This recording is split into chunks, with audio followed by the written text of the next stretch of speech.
Assalamualaikum warahmatullahi wabarakatuh. Waalaikumsalam warahmatullahi wabarakatuh.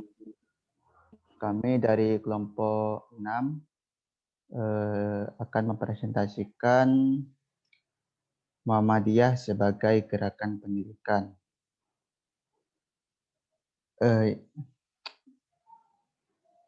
Yang beranggotakan yaitu saya sendiri, Muhammad Ramdan Al-Fani, sebagai moderator. Yang kedua, Novita Himayatul Husna sebagai penyaji materi. Dan yang ketiga yaitu ada Irma Cahyani sebagai penyaji materi. Dan yang keempat, Lutfiatul Dwi M sebagai penyaji materi. Dan yang kelima yaitu Aditya Pratika sebagai penyaji materi.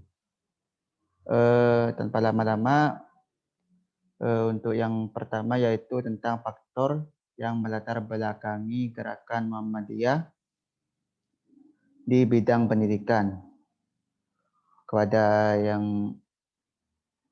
pemateri untuk dipersilakan. Baiklah, saya Lutfiatul Dwi Mardiani, NIM 1910221030, selaku pemateri pertama. Baiklah, langsung saja faktor yang melatar belakangi gerakan Muhammadiyah di bidang pendidikan. Ada faktor internal dan ada faktor eksternal. Yang pertama, faktor internal, tradisionalisme. Pemahaman dan praktek Islam tradisionalisme ini ditandai dengan pengukuhan yang kuat terhadap khasanah intelektual Islam masa lalu dan penutup kemungkinan untuk melakukan ijtihad dan pembaruan-pembaruan dalam bidang agama. Tidak jarang kegagalan dalam melakukan adaptasi itu termanifestasikan dalam bentuk-bentuk sikap penolakan terhadap perubahan dan kemudian berapologi terhadap kebenaran tradisional yang telah menjadi pengalaman hidup selama ini. Yang kedua, sinkretisme. Pertemuan Islam dengan budaya lokal di samping telah memperkaya khasanah budaya Islam, pada sisi lainnya telah melahirkan format-format sinkretik, percampur padukan antara sistem kepercayaan asli masyarakat budaya setempat. Yang selanjutnya faktor eksternal. Yang pertama, kristenisasi, yakni kegiatan-kegiatan yang terprogram dan sistematis untuk mengubah agama penduduk asli, baik yang muslim maupun bukan, menjadi Kristen. Kristenisasi ini mendapat peluang bahkan didukung sepenuhnya oleh pemerintah kolonialisme Belanda. Misi Kristen baik Katolik maupun Protestan di Indonesia memiliki dasar hukum yang kuat dalam konstitusi Belanda. Hal ini yang terutama menggugah Kiai Haji Ahmad Dahlan untuk membentengi umat Islam dari permutadan. Yang kedua, kolonialisme Belanda. Penjajahan Belanda telah membawa pengaruh yang sangat buruk bagi perkembangan Islam di wilayah Nusantara ini, baik secara sosial, politik, ekonomi, maupun budaya. Menyikapi hal ini, Kiai Haji Ahmad Dahlan dengan mendirikan Muhammadiyah berupaya melakukan perlawanan terhadap kekuatan penjajah melalui pendekatan kultural, terutama upaya meningkatkan kualitas sumber daya manusia melalui jalur pendidikan. Yang ketiga, pembaruan Timur Tengah. Gerakan Muhammadiyah di Indonesia pada dasarnya merupakan salah satu mata rantai dari sejarah panjang gerakan pembaruan yang dipelopori oleh Ibnu Taymiyah, Ibnu Qayyim, Muhammad bin Abdul Thalib, Jamaluddin Al-Afghani, Muhammad Abduh, Rashid Ridho, dan lain sebagainya. Baiklah, bisa dilanjutkan untuk pemateri selanjutnya. Ya, saya Novita Himayatul Husna. Di sini saya akan menjelaskan mengenai cita-cita pendidikan Muhammadiyah. Cita-cita pendidikan yang digagas Kiai Dahlan adalah lahirnya manusia-manusia baru yang mampu tampil sebagai ulama intelek atau intelek ulama, yaitu seorang muslim yang memiliki keteguhan iman dan ilmu yang luas. kuat jasmani dan rohani. Dalam pendidikan Muhammadiyah, ada semangat yang mesti dikembangkan oleh pendidik Muhammadiyah, yaitu bagaimana merumuskan sistem pendidikan ala Al-Ma'un, sebagaimana dipraktekkan Kiai Dahlan. Inovasi pendidikan dianggap sebagai bid'ah. Sebenarnya, yang harus kita tangkap dari Kiai Dahlan adalah semangat untuk melakukan perombakan atau etos pembaruan, bukan bentuk atau hasil ijtihadnya. Menangkap api tajdid, bukan arangnya. Dalam konteks pencarian pendidikan integralistik yang mampu memproduksi ulama intelek profesional, gagasan Abdul Mukti Ali menarik disimak. Menurutnya, sistem pendidikan dan pengajaran agama Islam di Indonesia ini yang paling baik adalah sistem pendidikan yang mengikuti sistem pondok pesantren, karena di dalamnya diresapi dengan suasana keagamaan. Sedangkan sistem pengajaran mengikuti sistem madrasah atau sekolah. Jelasnya, madrasah atau sekolah dalam pondok pesantren adalah bentuk sistem pengajaran dan pendidikan agama Islam yang terbaik. Dalam semangat yang sama, belakangan ini sekolah-sekolah Islam tengah berpacu menuju peningkatan mutu pendidikan. Salah satu model pendidikan terbaru adalah full day school, sekolah sampai sore hari, tidak terkecuali di lingkungan Muhammadiyah. Perhatian dan komitmen Muhammadiyah dalam bidang pendidikan tidak pernah surut. Hal ini nampak pada keputusan-keputusan persyarikatan yang dengan konsisten dalam setiap muktamar atau sebagai forum tertinggi persyarikatan Muhammadiyah. Senantiasa ada agenda pembahasan dan penetapan program 5 tahunan bidang pendidikan, sejak pendidikan dasar sampai pendidikan tinggi. Selanjutnya, dijelaskan pada pemateri ketiga. Saya Irma Cahyani. Di sini saya akan menjelaskan bentuk pendidikan Muhammadiyah.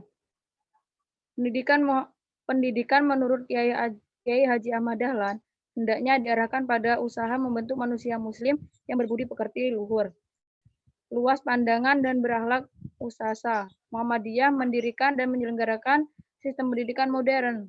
Karena Muhammadiyah yakni bahwa Islam bila menjadi rahmatan lil alamin, menjadi petunjuk dan rahmat bagi hidup dan kehidupan segenap manusia jika disampaikan dengan cara-cara modern. Next, Mada. Model-model pendidikan. Yang pertama, tipe mu'allimin mu'allimat Yogyakarta pondok pesantren. 2. Tipe madrasah Depak, Ibtidaiyah, Sanawiyah, dan Aliyah. 3. Tipe sekolah Dignas, TD, SMP, SMA, SMK, Universitas, ST, Politik, Akademik. Yang keempat, diniyah, dan lain-lain.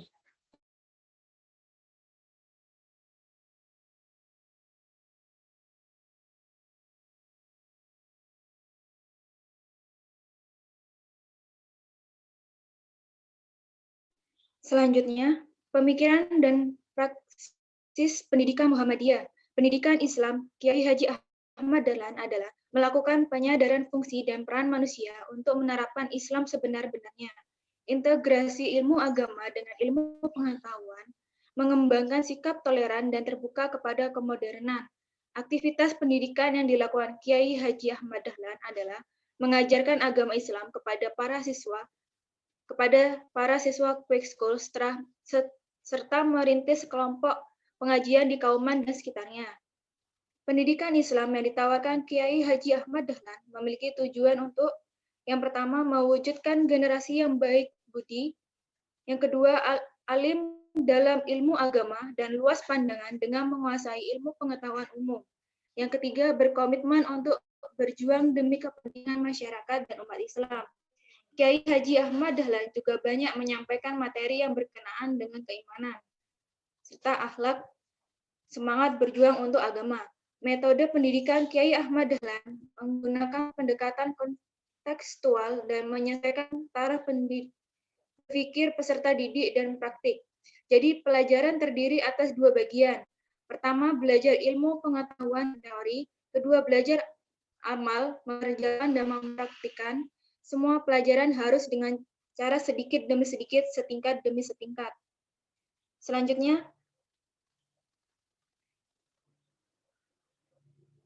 tantangan dan revitalisasi pendidikan Muhammadiyah.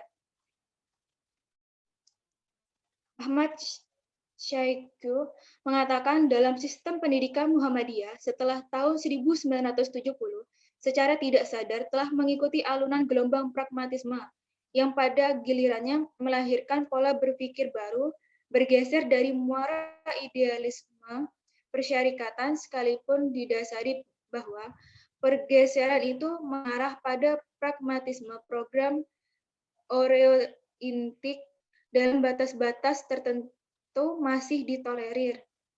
Jika pergeseran tersebut merupakan terjemahan dan penukuran kaidah-kaidah pendidikan yang berdasar pada ide persyarikatan.